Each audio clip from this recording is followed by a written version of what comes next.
This is week 3, and we're going to talk about the Eckasha symbol, the primal light field, light and sound fields. So those primal currents that are coming from source, from God. And we're going to do the quick seal meditation.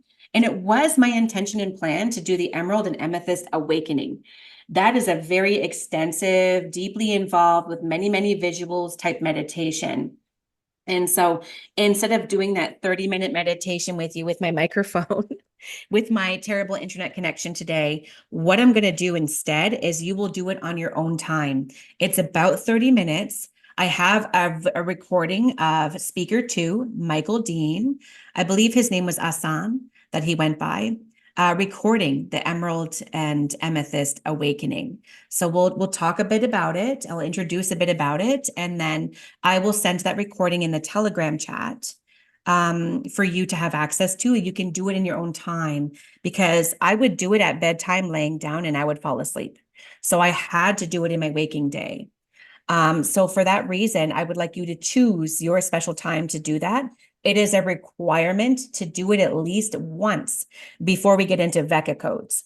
So we're going to do VECA codes next session, session 4. We'll go through the VECA codes together. I want to give people time to print them out in color, cut them up and have them ready. And then we'll prepare to maybe sing the VECA code song, as well as to practice pronunciation of them and place them on our bodies and practice perineal induction. So I want that to be a bit of a special session for next week. So I guess I'll get started basically with talking about the Eckasha. I'm going to do a screen share, basic screen share of the Eckasha. So this is the code here. I know you've probably have seen it before, right? And so this is the Eckasha. These 3 sounds make up the sounds for the void, the light, and sound. When God consciousness began to downstep, it became that God consciousness created 3 different sound fields, or sound fields, light fields, and void. And so those are the primal fields that I'm trying to explain it in a very basic format. So essentially what we're doing is we're using this code, which is a representation of those 3 stepped down from God's source manifested realities. These things are within us. So we have these within us. And I'm going to show you another image that explains how that works. So I'll actually share the original one for the actual Eckasha symbol. This is the symbol that we're going to visualize when we do the quick seal. We are adapting from the Maharic Hierophant Merkaba star symbol that we were using for 2 weeks into this one, because this one represents the primal life force fields. And that is something that we have within us, and we're bringing it more into our systems and our awareness in our bodies by using this symbol. So it's a step up from the Hierophant symbol. This one becomes our new Hierophant symbol. And so this is the one we're going to use instead to do the routine with our shielding technique. Again, this one is definitely bringing in a new frequency and awareness into our systems that we already have. It's awakening further. And so this is the kind of the next step from the Merkaba. And I'm going to share again this symbol, which represents the 3 primal life force fields that we have flowing through our body. This is what this image is showing. When you have the spiraling of these fields that go through certain Kathara points in our Kathara centers, in our Kathara grid here. And so there was a time in, several 100,000 years ago that the flow was actually going through a bit more of the actual grid itself. But this is what we have now.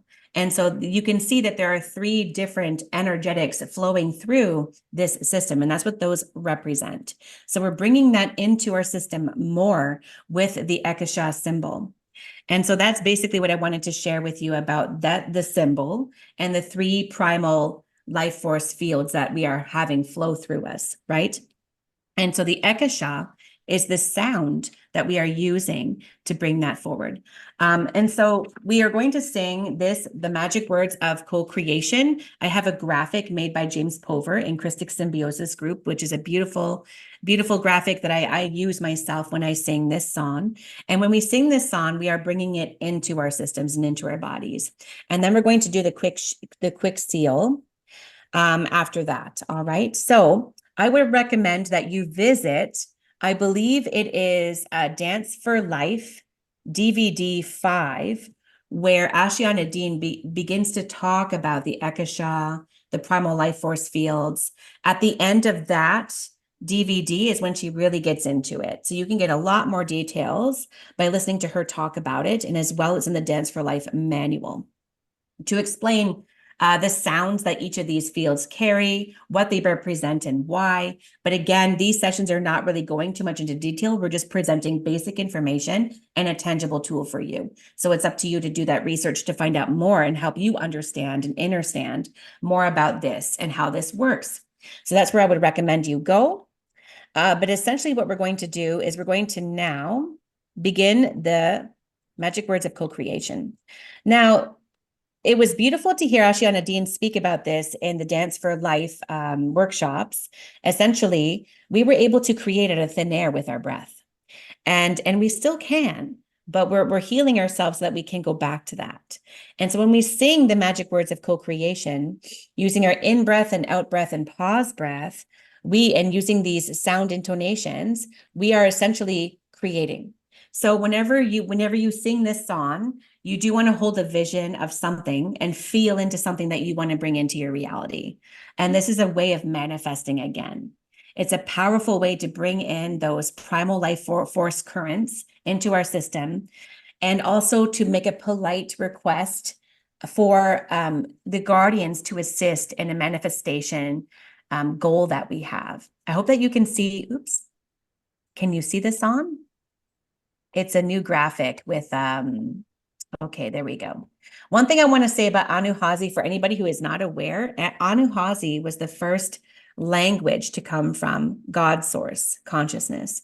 And it's the first manifestation of language that we have. The English language has been tampered with, diluted, destroyed, letters and sounds removed. And so the Psonns are really just the best representation of those unique sounds that make that mathematical geometry into our morphogenetic field that we have with our ability, with our language. They are the best possible translation. And so a lot of the sounds that we are trying to make with this are very, very important. And that's why I highly recommend working with James Pover in his choir that he has, where he explains the actual proper sound tonation and why it's important to make that sound tonation so you can have the correct mathematics into your morphogenetic field. And so that's essentially what we're going to attempt to do. And I recommend singing these as out loud with your vocal cords, and that is the recommended way of singing the songs. Is that it's great to listen to them. It's beautiful to have them, playing in the background in your home, but it's quite another and very critical and important thing to actually use your vocal cords and sing them. Okay, go back here. Screen share, there it is. Found it again. Okay. Now I hope that you can see this. Apparently, I need to check in with you. Can you give me a thumbs up if you see the magic words of co-creation? Okay, wonderful. Now I find with Zoom that Zoom is terrible with allowing us to sing together. So what I'm going to do is you can mute your mic and sing along. And then afterwards, of course, you can sing it privately. This is recorded, so you can practice it as well. I do actually have recordings of other artists and their rendition of it, which can help you sing along and practice some of the ways that they intonate these sounds. Okay. So this is the request. A thre ina e Eckasha. Sing that 3 times. Thre ina e Eckasha. Umma ethre ina Eckasha. Then the next line. Ida shada dikeshe ta-a mira pranachi. We'll do that just one more time. Ira shara or ire shara dikeshe ta-a mira pranachi. I apologize. I've corrected myself already. Then the next line is the pause breath. Manu ekre dakuki ma'ayana treya re. I've actually made a mistake, and this is actually re. Trya re. So again, I have to correct myself. I've learned that there are some parts of this that I was not pronouncing properly. And that will happen to you. And I guess it's just a practice of being humble. We'll do that Psalm 3, line 3 one more time.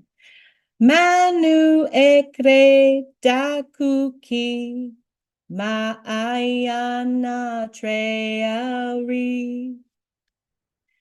Mane ka'iha hura haramaya manaki. And then you go back. Umma etre ina Eckasha. And then you go through and you sing these as many times as you like. Typically, people sing it in threes. And then you end with Ashalumta Eckasha dur. Ashalumta Eckasha dur. Ashalumta basically is really just a blessing that means peace, peace, and love. Ashalumta Eckasha dur. And you end it with that. Now, there are movements to this song. And at the moment, I don't have the movements for you, but one day we can definitely go through that together and go through those movements so that you are aware of them. Okay, I'm going to stop share. Do you have any questions? Sorry, Yes. Nikki. Where could we find those movements? They are in the document. So if I go and share it again. Oh, okay. It's gone again. I lost it again. No No. trouble. I will share this in the Telegram group, and in that graphic, Okay. there is on the opposite page little images of stick figures. I know that my screen is blurred, but at the on that document, you can see that on the other page of it, there's at the bottom stick figures that show you the movements that go along with it, so that you can embody those as a practice with your breath, even more powerful. It's not something that I have practiced personally. I will get there eventually as to singing that every morning, that song with the movements, and then visualizing the things that I want to manifest for my day. It's very powerful, and it's wonderful that we have these tools now. All right, so now what I'm going to do is I'm going to share the Eckasha symbol, and then we're going to do the quick seal just together, just to have that.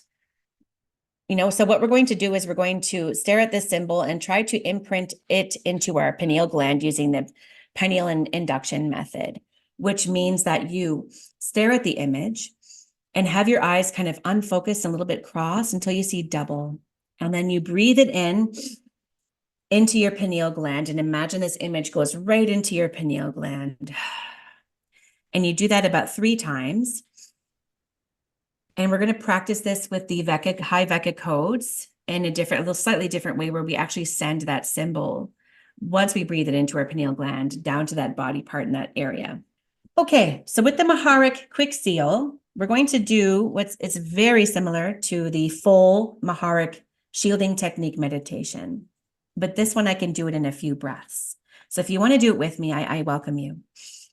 So you can work with the silver star if you wish, the ruche if you wish, or the Eckasha God seed symbol as the Hierophant. So you can choose what you feel guided to work with. So begin by slowing your breath as you imagine or visualize the Hierophant at the pineal gland in the center of your brain. And visualize it surrounded by a sphere of pale blue light. The pale blue sphere serves as a buffer for your readiness to accept the frequencies using this Hierophant. And it holds the energy until your body can handle it. And then when the energy will simply pass through the sphere if you can handle it. Take an inhale and hold the Hierophant at the pineal gland. And on the exhale, move it all the way down to chakra 13 at earth core. Listen or feel or sense that the sound of the Hierophant hits the planetary shield. And spend a moment to feel it there. Now inhale and draw the Hierophant up to the personal Maharic shield, which is 12 inches below your feet. As the Hierophant moves up, it also takes with it and brings up a 4-inch pale silver Maharic frequency cord, connecting to the planetary Maharic shield to your own personal Maharic shield. Now exhale and watch the Hierophant, 12 inches below your feet, expand out into a large sphere. Feel or watch your Maharic shield pop out to form a 4-inch diameter, pale, or 4 feet diameter, pale silver spinning disc with a coating of pale blue light. Bring your attention to the center of your personal Maharic shield. Inhale and draw that Hierophant up to the 4th heart chakra. Exhale, expand the frequencies of the Hierophant into your heart and the 4th chakra. Inhale, take hold of the Hierophant in your heart. Exhale, push the Hierophant from the 4th up to the 14th chakra, 36 inches above the head. Feel it there, spinning in a clockwise direction in the 14th chakra above for a few moments. Feeling the energy around you, just a few inches from your body. Bring your attention back to your Maharic shield, 12 inches below your feet. Take a few relaxing breaths. Inhale deeply and pull the silver and pale blue energy from the Maharic shield upwards, and pull the sheath of the Maharic frequency upwards of this pale silver current lined with blue energy upward, and latch it to the 14th chakra above your head. Now bring your attention to the 4-inch cord of pale silver Maharic frequency running between the planetary shield and your personal, and begin drawing up the Maharic current from Earth's core, up the cord to your heart chakra. And when you exhale, expand this frequency in the 4th heart chakra and repeat this. Inhale, draw it up to your heart. Exhale, expand it out from your heart, forming a pale silver ball of Maharic current from the 4th chakra. Notice that the pale silver cord grows thicker on each inhale, expanding 8 inches in diameter until it feels like a skin around your body, which is loading your astral field with Maharic frequency. Now move your attention to the pale silver ball within the 4th heart chakra. Inhale, use the breath to draw the pale silver ball from the 4th chakra up to the 14th above your head. Feel the sheath of Maharic frequency encasing your physical and etheric bodies. Feel peaceful, all-knowing, the nature of the Maharic crystal skin as it charges you, saturates your physical and etheric bodies with Maharic frequency. And there you go. And that is the quick seal. When you practice this, you might be able to achieve it in some quick, short breaths. And you could do it quite quickly in the morning and again in the evening and throughout the day if you need. Okay. So with the Emerald and Amethyst Awakening, we'll talk about it a little bit, just some details about it. There are many parts to that meditation. And because it's so long, like I said, we're going to share that recording where Michael Dean can walk you through how better to hear from speaker 2 than me right now. with my internet not being great. And so that would be better, I think. And then you could choose that 30-minute block of time where you can sit upright. I believe standing is the best method if you can stand for that long in one spot, and listening to that recording and visualizing to the best of your ability. You must do it at least once. I'm going to do it again because I like to revisit some of these as well, just to ensure that I got all the components proper. And so I'm sharing this screen from the Dance for Life manual. And so I'm going to reference this for you to read on your own time.